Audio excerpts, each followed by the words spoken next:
that kid who was in the fetal position. I can't even explain. It's the moments of 3 hell weeks in that room by myself, studying for hours and hours. It's just those moments that was like, boom, like the real raw moments. Like, I gotta grind myself into a fucking fine powder. Like, I worked myself so hard that I turned a person this fucked up to this motherfucker right here. It's 44 degrees and it's nice and rainy outside, but no one cares about that. I believe that most human beings are only living at about 40% of their capability. So the mind has a governor, like a car. If you're driving a car and the car has a governor on it, the car may say 130 miles an hour, but the governor is set for 91. Once that governor sets in, you get to 91, that car starts doing this. The car wants to go. The car wants to go, but that fucking factory said, we're not going past 91. We have a factory, a nice governor in our brain, and it's a survival mechanism. It protects us from pain and suffering. The second we feel that shit, our mind says, oh no, this isn't fun. We should back off. We should sit down, find something more comfortable. And there's something about the mind. The mind has the tactical advantage over you at all times. At all times of your life, the mind has a tactical advantage over you. Why is that? It knows what you're afraid of. It knows your insecurities. It knows your deep, dark lies. And it starts to push you away from that shit. It pushes you in a direction that is comfortable. The mind controls everything.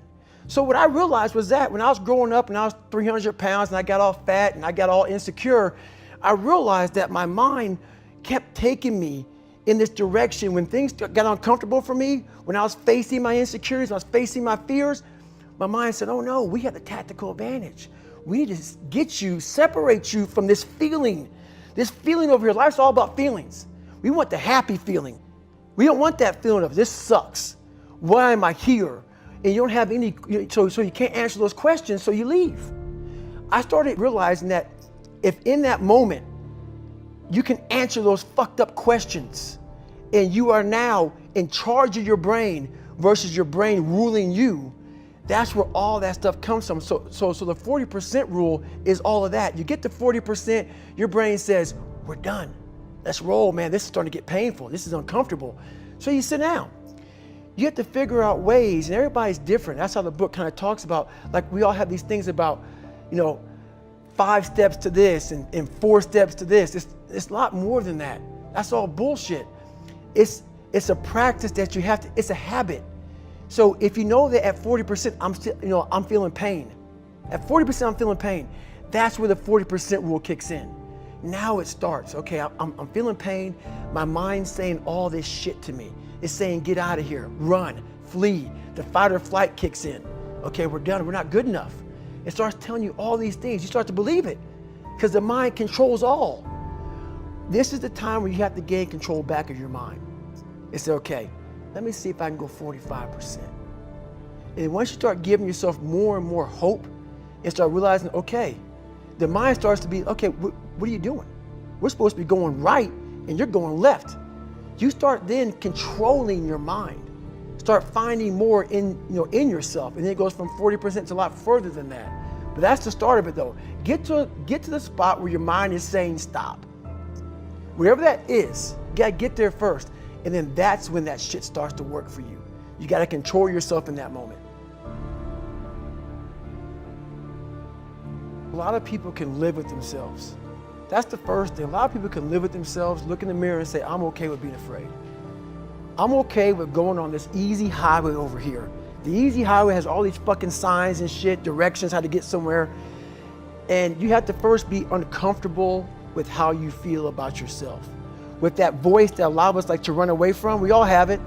We all have that voice that's saying, hey man, you're kind of wimping out right now. You're kind of being a little punk right now. But a lot of us say, okay, that's okay. It's okay to tell these little white lies to ourselves. So we first have to face the real you. The real me is David Goggins. The real me is the guy looking at you right now saying, I don't want to fucking be on this show right now because I used to stutter as a kid. And I'm afraid of that. I'm afraid that here in a second, I'm gonna start fucking stammering and stuttering, and the whole world's gonna know that I have all these issues. But that's when I see right now, okay, Goggins, you gotta go on this fucking show. That's Goggins. Goggins is saying, okay, David Goggins, you're a punk. Life made you this way. We can't live like this. We can't live in fear. We can't live in judgment. We can't be afraid of what the fuck people right now are looking at me saying about me. We cannot be afraid of that. That's Goggins. Goggins saying, fuck all of you who don't like me, who don't want to, and that person then comes in. But you have to be David Goggins and say, man, I'm afraid of this. I'm fucked up here. Life made me this way here. I stutter. I have these issues with reading and writing, and I'm fat and I'm insecure. You have to face that in that dark room. In that dark room is who you are. But in that dark room is where you have to create another human being that walks out of that dark room to face who you are. That's the only way you're gonna get over all those things. You have to create someone else. Not like you have two different personalities. It is you, but you have to find strength. And that visualization of almost me cracking out Goggins, like almost like that Superman cape, like I'm coming out a different person, a person that doesn't give a fuck about anything, who doesn't care about being judged, who knows I'm weak, who knows I'm afraid, who says, whatever you think about me, take it, whatever, I'm here. That's Goggins. In the dark room, you face yourself, you realize you want to be better, you realize you don't want to be this weak, insecure person in the world who has all these problems that we all have. We all have. Social media is a great platform to tell you who we want to be, not who we are. So that's where that dark room is. A lot of people say that nothing's impossible. Shit, I even said that nothing's impossible several times in my life. I lied. There's a lot of things that are impossible for you to do.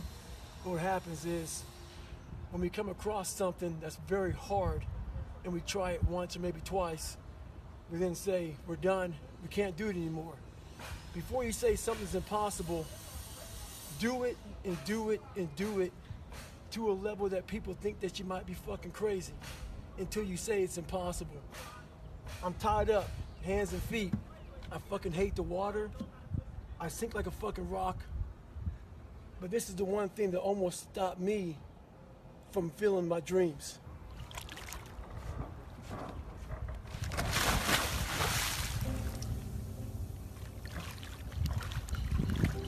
So in my book, I talk about it a lot.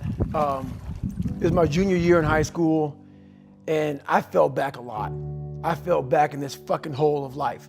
The second you think that you've overcome it and you climbed Everest, you're on that last hold, and life will say, not today, motherfucker. And it'll push you down.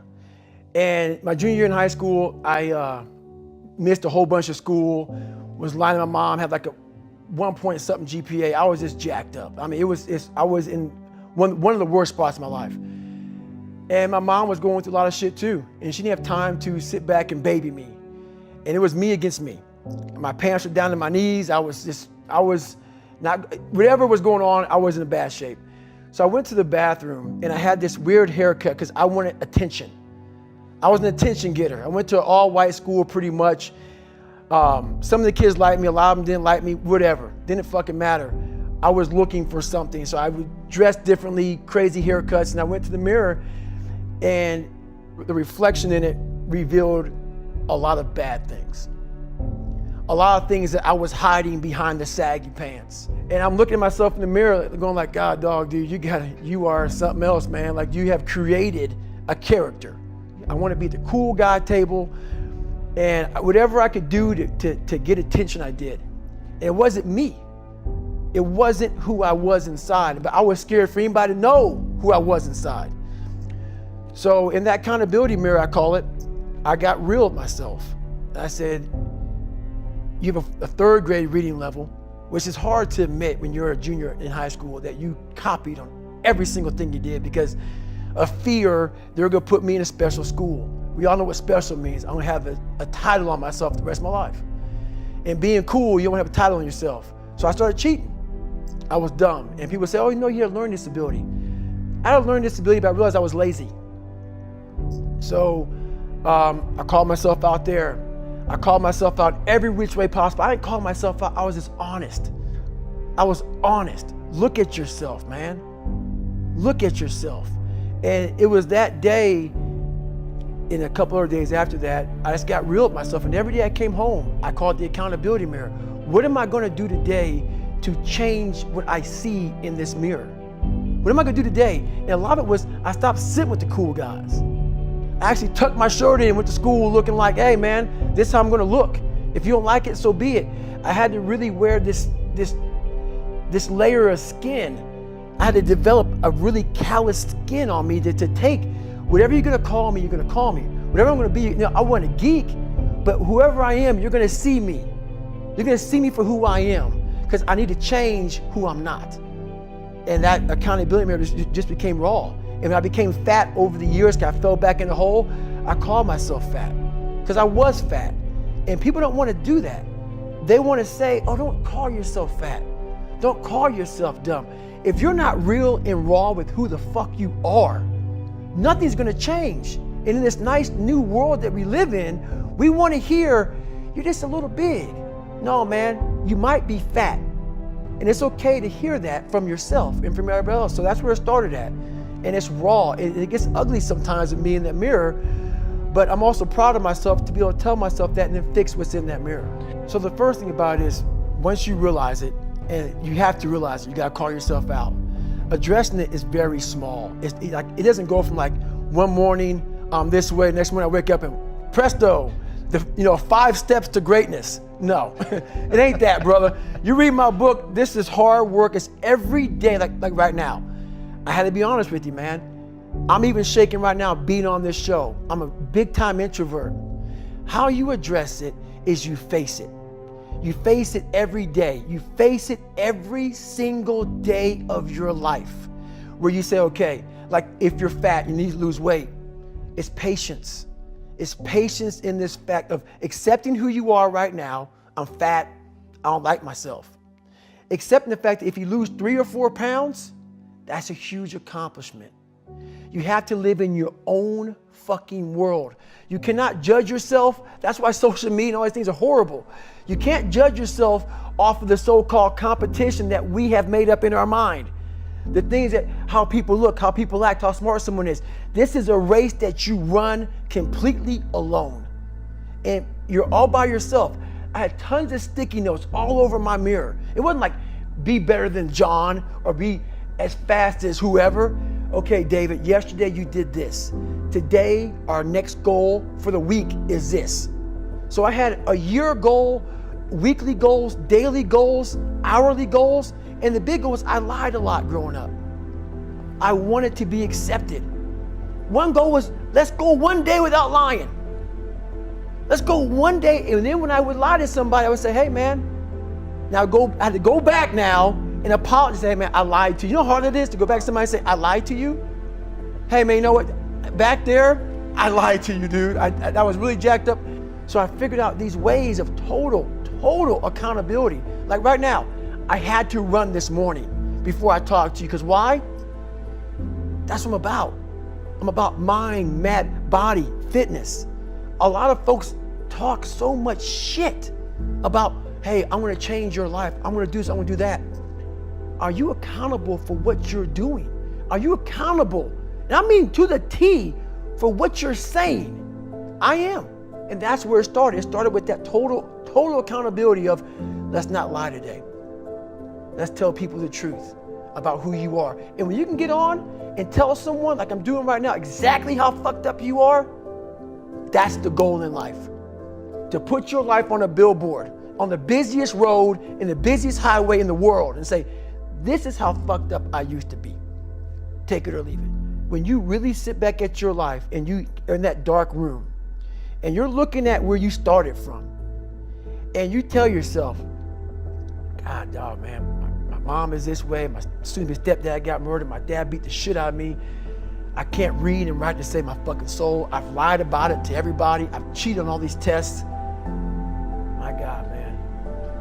And then you put a goal in your mind. How are you gonna feel, man, when you accomplish this goal, coming from that shit? Coming from the fucking hell you came from.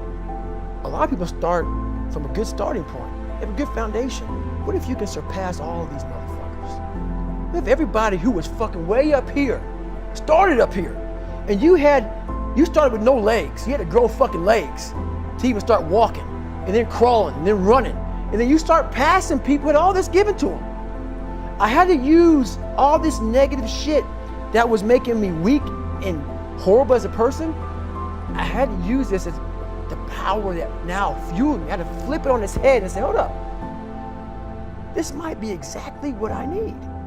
The darkness is exactly what I need. It's how you look at your situation. And I was looking at it all fucked up. There's a lot of power in that list. So in that list of who you are, what makes you fucked up, all these other things, it goes back to, once again, accepting. You have to first accept it before you can fix it. A lot of people walk around, oh man, I'm good. I'm good. No, you're not. You have to accept what you're not. You have to, and people don't want to do that.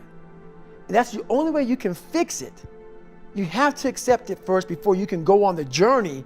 A lot of folks never even start the journey, man. They never start the journey because they live in this fake life that who they want to be, they act like they are, but they're not because they haven't fixed all this stuff yet. You got to fix this first before we can start our journey in life. So that's why I have them make this list. You fix these problems, now your journey can begin because you no longer care about how people are judging you. When you care more about how someone's judging you, you're going to stay right there. There's no forward momentum. So that's the whole thing about that list. It's not about the rain. It's what the rain represents. Life is always giving you a test, trying to give you a way out, trying to give you an excuse not to show up. This is my excuse today. But guess what? You gotta have the mentality to show up every fucking day of your life, no matter what life throws at you. It's our responsibility to show up to the Coliseum of life, prepared for fucking battle. I don't care what you're going through, what life's throwing at you. It's your responsibility to find your new 100%. Take it upon yourself to do that. Stay hard. You're not the smartest person in school. I had that issue. So my big thing was how I addressed that problem was I had to sit down.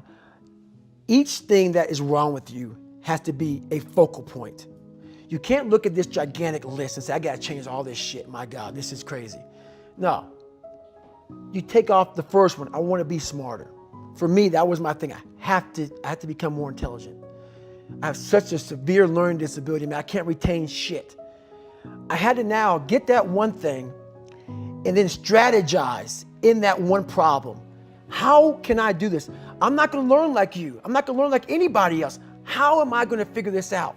So I then figured out, okay, where are my strengths here? Where are my weaknesses in learning?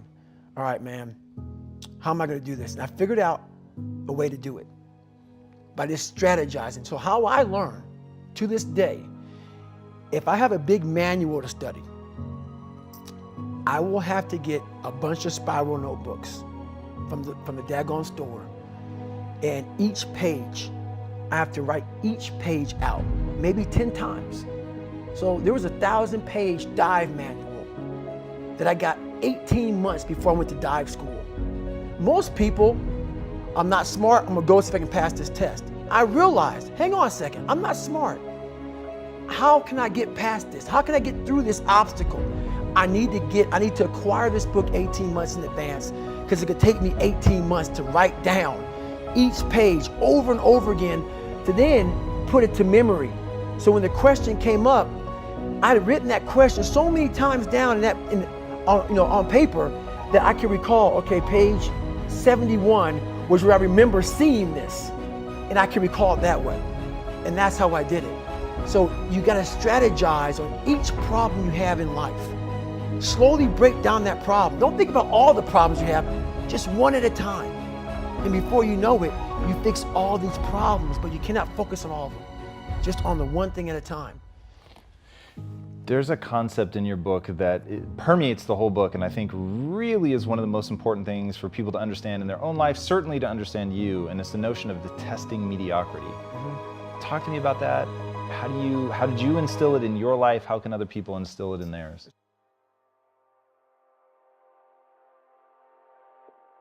Don't get it twisted.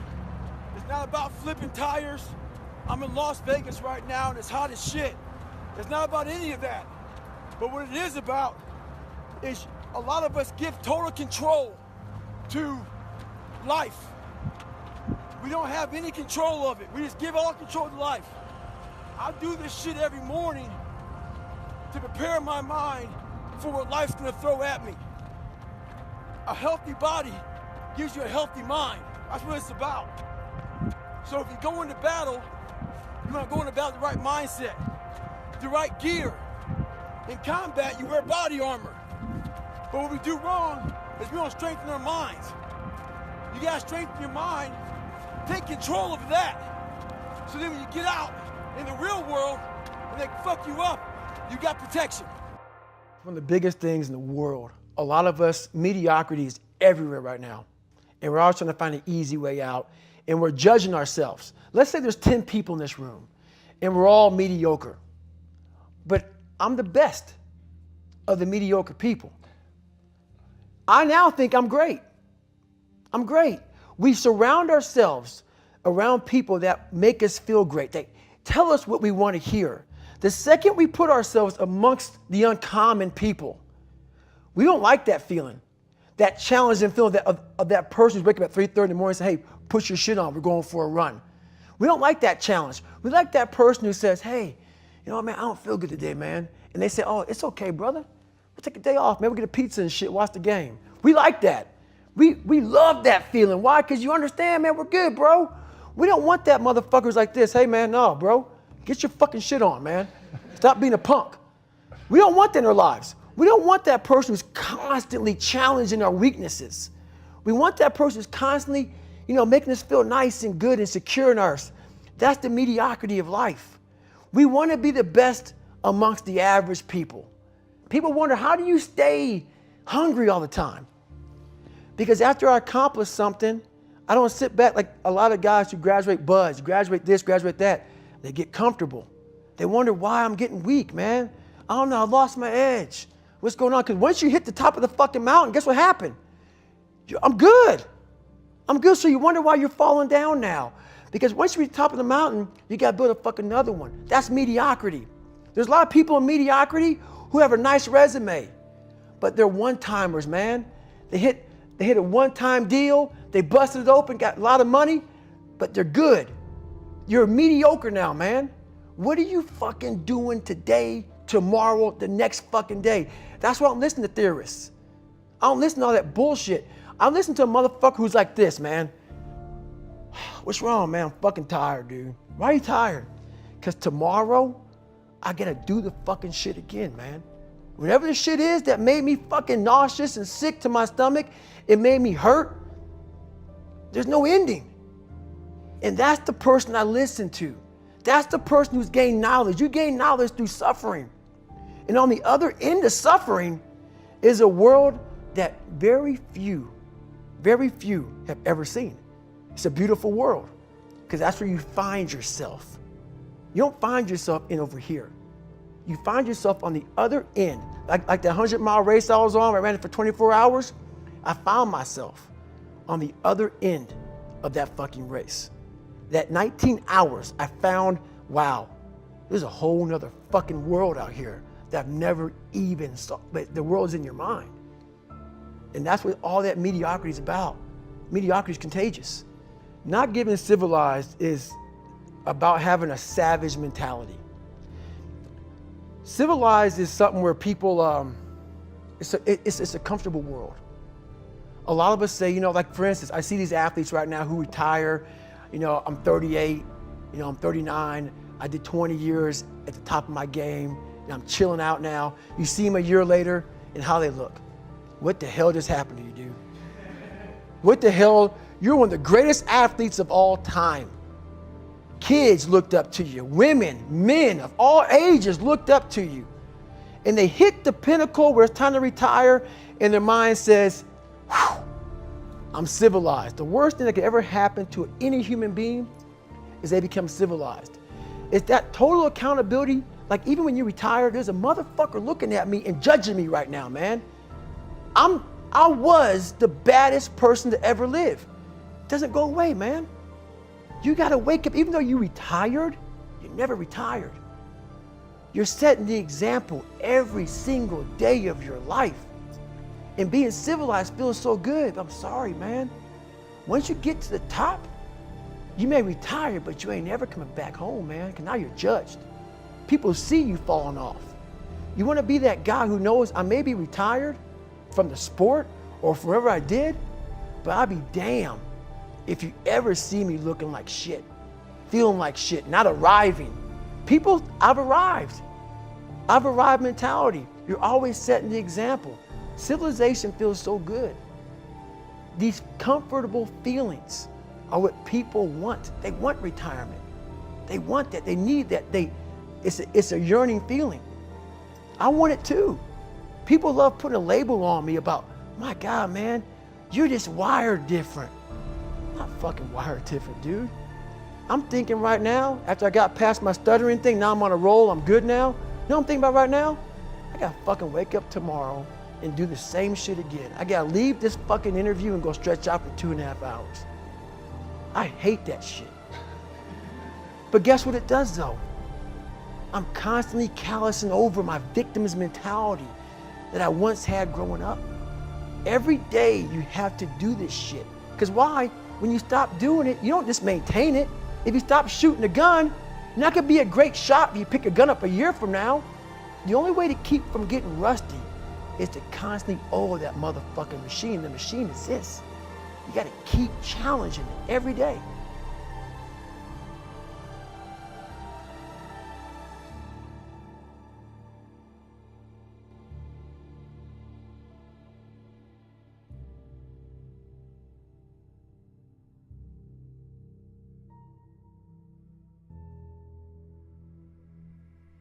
What do people come up to you and ask you the most? How do I do it? How am I able to do what I do on a daily basis? You know, how do I fight the demons? Because they hear me speak and I'm very raw and real. How do you fight my insecurities? All these things. And they're there every day. They're there every day. Like you said, I'm in search for a feeling. I'm not in search for a trophy. I'm not in search for love. I'm not in search for more followers on Instagram or social media. When I started this journey years ago, and I realized that I'm going to be somebody, and I'm searching for a feeling of true victory for myself, and only myself. The second I shut out the whole world and realized that one thing, that I am in this world alone. I'm fighting in this race by myself. Yeah, I'm all about people, I'm all about team, I'm all about that shit. But I'm really all about right now and in my life, just like you said, no one knows the real truth about me, how hard I really go. I don't care if anybody knows. I don't want anybody to know. I'm an introvert. I live an introverted life. And I love that about me. That right there is my fuel, is I know that there's really no one out there grinding like me. And if they are, so be it. If I know about you, I'll make sure that I up my game. That's what the mentality is all about. My whole thing is a mentality thing. Like I told you the last time I was on the show, I viewed myself as the weakest person on the planet Earth. My goal in life was to, in my mind, believe I'm the hardest man alive. And that's why the whole thing is can't hurt me. That's what it's about. It's about whatever you think you are, you have to make that dream a reality. But that's where the hard part is making that dream reality. That's where the hard work comes. That's where people know, how do you keep grinding every day? You have to make those insecurities, those fears. Like when I was 300 pounds, I didn't have any drive. I'm gonna go be a Navy SEAL. What kind of stupid shit is that, 300 pounds? There wasn't like a drive to go be a Navy SEAL. I was an insecure, lying kid, afraid. I had to look at my insecurities and in my fear and find drive in that. We're all looking for passion. Passion's all around you. You have a whole fucking stack of it all around you. It's your insecurities, all that shit. You gotta dive deep in that shit. It's all in there. All the energy and fuel you need is right in yourself. It's all there. You got a lot of stuff to do to overcome. And that's where I found it. I found it right there in my own insecurities. I found drive in my own insecurities. And that's the most powerful thing in the world. When you can find drive in your own doubt, fear, insecurities, you become very unstoppable.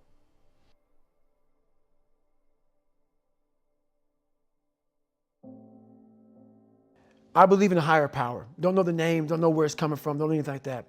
But I believe that this power, and visualize with me real quick. Let's say it's a man up there or a woman, whatever, and they have a chart. And when you're born, they say David Goggins, born February 17th, 1975 at 6 a.m. They write the chart down because they can see everything. They know exactly what you're fucking supposed to be. They know what you're supposed to be. You die, you go to so-called heaven. You arrive at heaven, I'm 300 pounds. I retired as an Ecolab guy, which is okay. It's just a job, whatever. I go up there and God looks at me and he shows me my chart. And my chart on there says you were supposed to be a Navy SEAL. You're supposed to weigh 185 pounds. You're supposed to be one of the smartest people on the planet, this, all this. You see this. And now you're in heaven, you made it to heaven, but you're like, God, Doug, I was supposed to live that life. I was supposed to live that life. And then you find out that the reason why, because we all think that if we pray on it, if we do this, if we do that, whatever, if we don't work, it's going to magically happen for us. No, I believe that when I'm all said and done with, my whole job is to outwork the chart.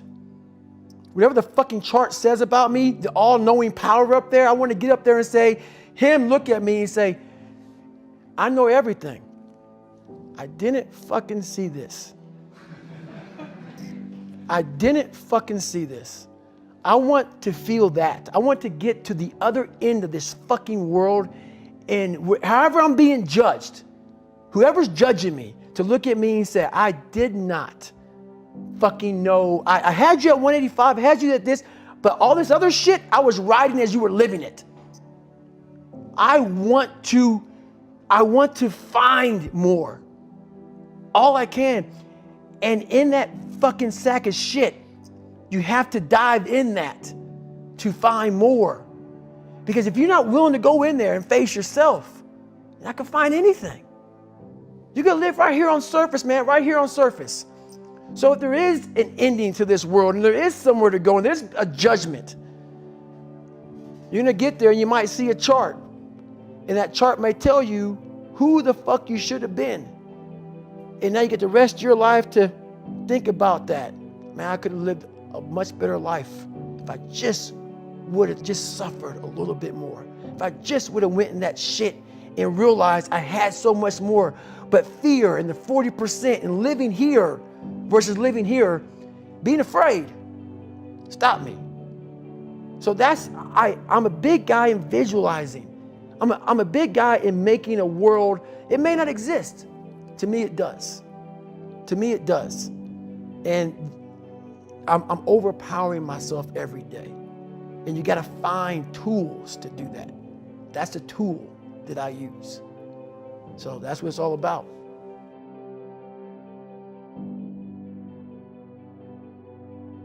Your biggest enemy, the most important conversation you will ever have in your fucking life is the one you have with yourself. You wake up with it, you walk around with it, you go to bed with it. Eventually, you're going to act on it, whether you're good or bad. You have to. That's why the whole thing about this book I have, it's about you. It is about you. It's strictly about you finding who you are. So many people die, live 100 years, never fucking know who they are. Never know who they are. You have to look in that mirror and know there's so much more in here, man. Because I can literally right now be a 300-pound guy spraying for cockroaches still to this day. If I did not look in that mirror and say, there has to be more to this. This can't be it. And then willing to go into it, dive deep into it, and give all I have to find it. So that's what all that's about.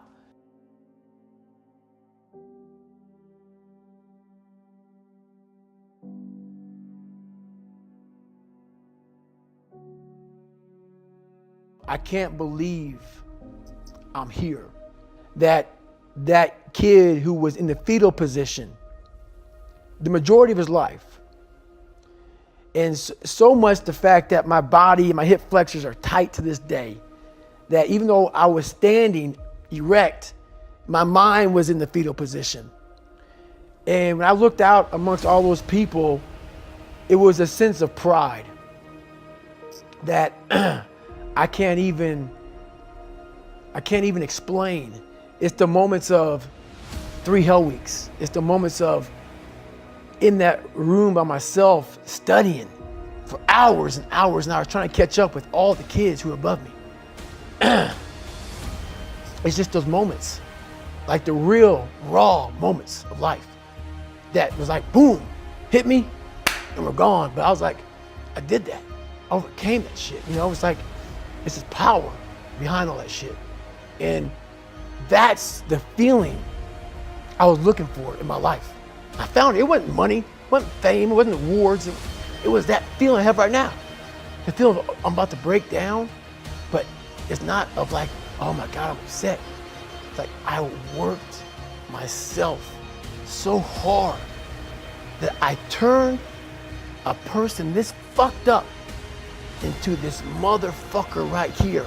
Not off of reading a fucking book off a theorist, off of going to work on myself and saying, I don't know how to do this, but I know that to get over there to that fucking side, I gotta grind myself into a fucking fine powder. And I did it. I did it off of sure will. And very few people will know how that feels. Very few.